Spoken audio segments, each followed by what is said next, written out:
उद्धव ठाकरेंसोबतच्या संभाव्य युतीबाबत मनसैनिकांनी आणि नेत्यांनी कोणतीही प्रतिक्रिया देऊ नये. परदेशातून आल्यावर मी स्वतः बोलेन, अशा सूचना राज ठाकरेंनी पदाधिकाऱ्यांना दिल्या आहेत.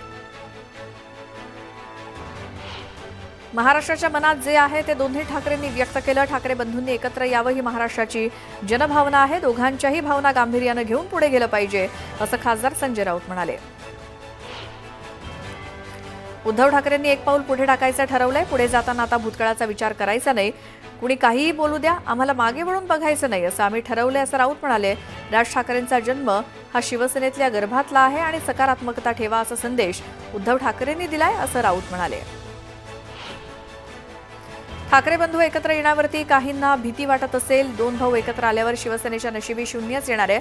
उद्धव आणि राज ठाकरे एकत्र आले तर काहींना कायमचं शेतात जावं लागेल, असं म्हणत संजय राऊतांनी एकनाथ शिंदेंना टोला लगावला. सामनातनं पुन्हा मनसेसोबतच्या युतीचे संकेत देण्यात आले.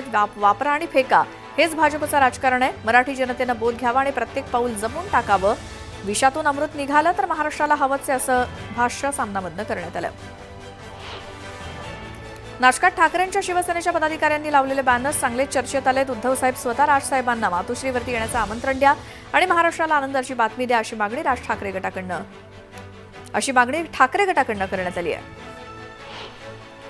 मुंबई ठाण्यानंतर आता धुळ्यात सुद्धा ठाकरे बंधूंचा एकत्र फोटो असलेले बॅनर झळकतात. या बॅनरमधनं ठाकरे बंधूंना भावनिक साथ घालण्यात आली. महाराष्ट्र हितासाठी दोघांनी एकत्रित यावं, अशी भावना कार्यकर्त्यांनी व्यक्त केली. शरद पवार आणि अजित पवारांमध्ये पुन्हा एकदा जवळीक वाढल्याची चर्चा सध्या राजकीय वर्तुळात सुरू आहे. पुण्यातील AI संबंधित विषयावरती चर्चा करण्यासाठी पुण्यातील साखर संकुल इथे आयोजित बैठकीत शरद पवार आणि अजित पवार एकत्रित आले होते.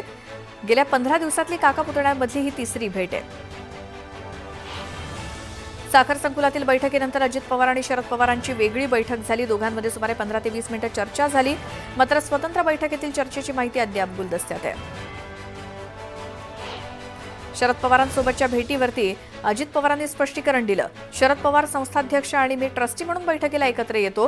काही विषय राजकारणाच्या पलीकडे असतात. परिवार म्हणून एकत्र येणं ही महाराष्ट्राची परंपरा आहे, असं उपमुख्यमंत्री अजित पवार म्हणाले.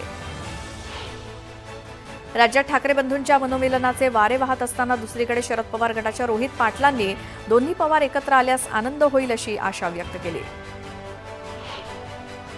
मुख्यमंत्री देवेंद्र फडणवीसांनी राहुल गांधींवरती हल्लाबोल केला. राहुल गांधींनी सातत्यानं परदेशात जात देशाची बदनामी केली, खोटं बोलले. त्यांनी जनतेत जाऊन जनतेचा विश्वास जिंकायला हवा, असा सल्ला देखील फडणवीसांनी राहुल गांधींना दिला. भाजपचे नेते सुधीर मुनगंटीवार यांनी रामगिरीमध्ये देवेंद्र फडणवीसांची भेट घेतली. दोघांमध्ये अर्धा तास चर्चा झाली. मंत्रिमंडळात संधी न मिळाल्यामुळे सुधीर मुनगंटीवार नाराज असल्याची चर्चा आहे. मंत्रिपद माझ्यासाठी कधी महत्त्वाचा मुद्दा नव्हता. मी अजिबात नाराज नाही. फडणवीस आणि गडकरी भेटीमध्ये विविध विकास कामांवरती चर्चा झाली. त्याचसोबत आम्ही राजकारणामध्ये आहोत तर राजकीय चर्चा होणारच, असं स्पष्टीकरण सुधीर मुनगंटीवार यांनी दिलं. उपमुख्यमंत्री एकनाथ शिंदे यांचा सोलापूर दौरा रद्द झाला. एकनाथ शिंदे शिवमेळाव्यासाठी सोलापुरात हजेरी लावणार होते. शिवसेना संपर्क प्रमुख शिवाजी सावंत यांनी शिवमेळाव्याचं आयोजन केलंय. उपमुख्यमंत्री एकनाथ शिंदे यांच्या सोलापुरातील शिवमेळाव्याच्या जाहिरातीतून माजी आरोग्यमंत्री आणि आमदार तानाजी सावंत यांचा फोटो गायब असल्याचं बघायला मिळालं. तानाजी सावंत यांचे बंधू शिवाजी सावंत यांनी या मेळाव्याचं आयोजन केलं, मात्र फोटो वगळल्यामुळे चर्चांना उधाण आलंय. मुंबईतील पाणी टंचाईला आदित्य ठाकरे जबाबदार आहेत, असा गंभीर आरोप आशिष शेलारांनी केलाय. मुंबईकरांना हक्काचं पाणी मिळालं असतं, पण आदित्य ठाकरेंच्या हट्टामुळे अनेक कामं लांबणीवर पडली आहेत. गारगाई पिंजाळ प्रकल्पाला आदित्य ठाकरेंच्या हट्टामुळे स्थगिती देण्यात आली, असं आशिष शेलार म्हणाले. हिंदी भाषेच्या सक्तीला मनसेनं विरोध केलाय. सरकारनं GR मधनं सक्ती हा शब्द काढून टाकावा, अशी मागणी मनसेचे मुंबई शहराध्यक्ष संदीप देशपांडेंनी केली. मुंबईच्या दादरमधील शिवसेना भवन परिसरात भाजपकडनं बॅनरबाजी करण्यात आली. मनसेला डिवचणारे बॅनर लावण्यात आलेत. ही नव्हे भाषेची सक्ती, ही तर महाराष्ट्राची भक्ती, अशा आशयाचे बॅनर लावून मनसेला डिवचण्यात आले. आगामी स्थानिक स्वराज्य संस्थांच्या निवडणुका डोळ्यासमोर ठेवून भाजपनं संघटनात्मक बांधणीला सुरुवात केली. अधिकाधिक गाव खेड्यांपर्यंत पक्षाचा विस्तार करत मतदारांशी थेट संवाद साधण्याचा भाजपचा प्रयत्न आहे. त्यासाठी राज्यभरात पहिल्या टप्प्यात 963 मंडळ अध्यक्षांच्या नियुक्त्या पूर्ण करण्यात आल्या. आगामी जिल्हा परिषद नगरपालिका निवडणुकीत आम्ही मित्रपक्षांसोबत युती करणार नाही, अशी भूमिका भाजप आमदार विजयकुमार गावित यांनी जाहीर केली. सीएम डीसीएम युतीबाबत पक्षांना आदेश करतात, मात्र त्यांची पाठ फिरली की मित्रपक्ष विरोधकांना मदत करतात, असा आरोप देखील गावित यांनी केला.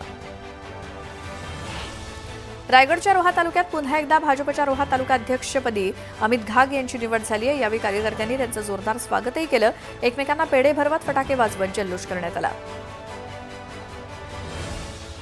चोपडा तालुक्यातील 79 ग्रामपंचायतींसाठी सरपंच आरक्षण सोडत काढण्यात आली। 6 ग्रामपंचायती अनुसूचित जातींसाठी, 6 नागरिक प्रवर्गासाठी, 27 ग्रामपंचायती अनुसूचित जमातींसाठी तर 40 ग्रामपंचायती खुल्या प्रवर्गासाठी राखीव ठेवण्यात आल्या।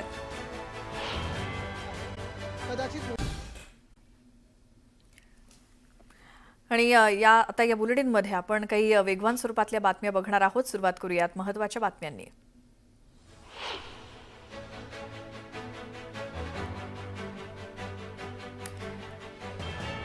तनिषा भिसे मृत्यू प्रकरणामध्ये डॉक्टर घैसास यांना अटक करण्याची मागणी भिसे कुटुंबाने केली। महाराष्ट्र मेडिकल काउन्सिल समोर सुनावणी पार पडली।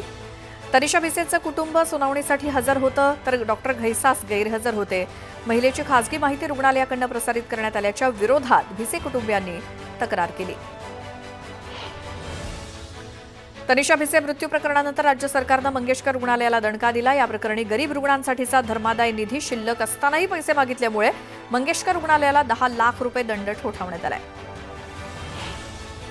महिला पोलीस अधिकारी अश्विनी बिद्रे हत्याकांड प्रकरणात दोषी अभय कुरुंदकरला जन्मठेपेची शिक्षा ठोठावण्यात आली आहे। तर 6 आरोपी कुंदन भंडारी आणि महेश फळणीकरला 7 वर्षांची शिक्षा सुनावण्यात आली आहे। छत्रपती शिवरायांच्या पुतळ्याचा फर्स्ट लुक समोर आला। मालवणमध्ये 60 फूट उंचीचा छत्रपती शिवाजी महाराजांचा पुतळा बनवण्यात आलाय। पुतळ्याची निर्मिती पद्मभूषण राम सुतार यांनी केली आहे। सिंधुदुर्गाच्या मालवणमधील राजकोटमध्ये छत्रपती शिवाजी महाराजांचा पूर्णाकृती तलवारधारी पुतळा उभारण्यात येतोय। या पुतळ्याचं जवळपास संपूर्ण काम पूर्ण झालंय। लासलगावच्या निफाड नैताळे गावातील ऐतिहासिक बारव पोस्टाच्या पाकिटावरती झळकतंय। मन की बात मधून पंतप्रधान नरेंद्र मोदींनी बारवची दखल घेतली होती। परभणी जिल्ह्यामध्ये उन्हामुळे भूजल पातळीत घट झाली आहे। त्यामुळे अंदाजे 800 हातपंप ऐन उन्हाळ्यात बंद पडले आहेत। त्यामुळे पाणी टंचाईची शक्यता निर्माण झाली आहे। रत्नागिरी जिल्ह्याला पाणी टंचाईच्या झळा बसायला सुरुवात झाली आहे। दापोलीतील काही वॉर्डमध्ये 4 दिवसाआड पाणी पुरवठा केला जातोय। मे महिन्यापूर्वी शहरात भीषण पाणी टंचाई निर्माण झाली आहे। भुसावळ शहरामध्ये एप्रिलमध्येच पाणी टंचाई निर्माण झाली। तसंच शहरातील पाणी वितरण सुद्धा असमान आहे। काही भागांना 9 तर काही भागांना 15 दिवसांनी पाणी पुरवठा होतो।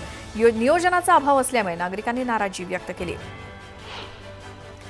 अकोल्याच्या उगवा गावात नागरिकांना भीषण पाणी टंचाईचा सामना करावा लागतोय। महिना पाणी मिळत नसल्यामुळे नागरिक त्रस्त आहेत। पाणी चोरी होत असल्यामुळे नागरिकांवरती पाण्याच्या टाकीला कुलूप लावण्याची वेळ आली आहे। छत्रपती संभाजीनगरला पाणी पुरवठा करणाऱ्या हर्सुल तलावात केवळ 21 फूट पाणी शिल्लक आहे। दररोज 12.5 MLD पाण्याचा उपसा होतो। मात्र पाणी पुरवठा करणारी यंत्रणा निष्क्रिय ठरली आहे। त्यामुळे 14 वॉर्डातील नागरिक तहानलेले आहेत।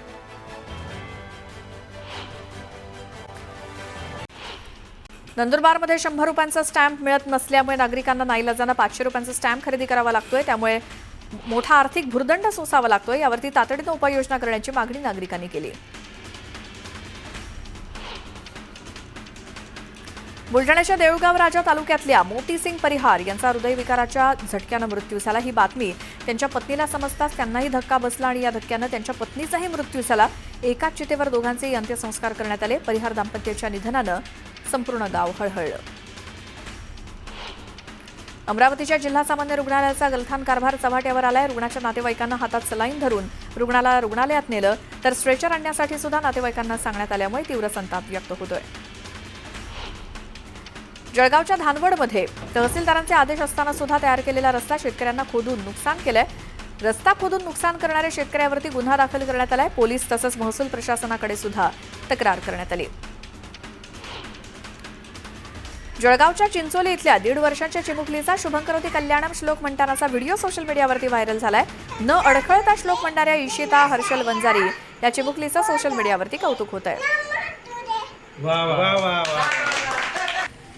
भुसावळ रेल्वे विभागानं राबवलेल्या तिकीट तपासणी मोहिमेत अजब प्रकार समोर आलाय। विना तिकीट प्रवाशांकडून पैसे वसूल करणाऱ्या बनावट 7 कर्मचाऱ्यांना पकडण्यात आले। मोहिमेत 132 प्रवाशांकडून 4.25 लाख रुपये वसूल करण्यात आले। सांगलीमध्ये कार आणि दुचाकीचा अपघात झाल्यानंतर 108 नंबरवरती फोन करत रुग्णवाहिका मागवण्यात आली। मात्र रुग्णवाहिकेचा ब्रेकच लागत नसल्यामुळे पाठीमागच्या चाकात दगड लावून अॅम्ब्युलन्स थांबवण्यात आली। यानंतर ग्रामस्थांनी आरोग्य विभागाला धारेवर धरलं। रायगडमधल्या स्थानिक एक्सप्रेसच्या पहिल्या टप्प्यातील आंबा नवी मुंबई एपीएमसी मार्केट आणि पुणे मार्केटला विक्रीसाठी रवाना झालाय. दुसऱ्या टप्प्यातला आंबा स्थानिक व्यापारी श्रीवर्धन म्हसळा या राज्यमार्गावरती स्टॉल लावून विक्री करताना दिसत आहे.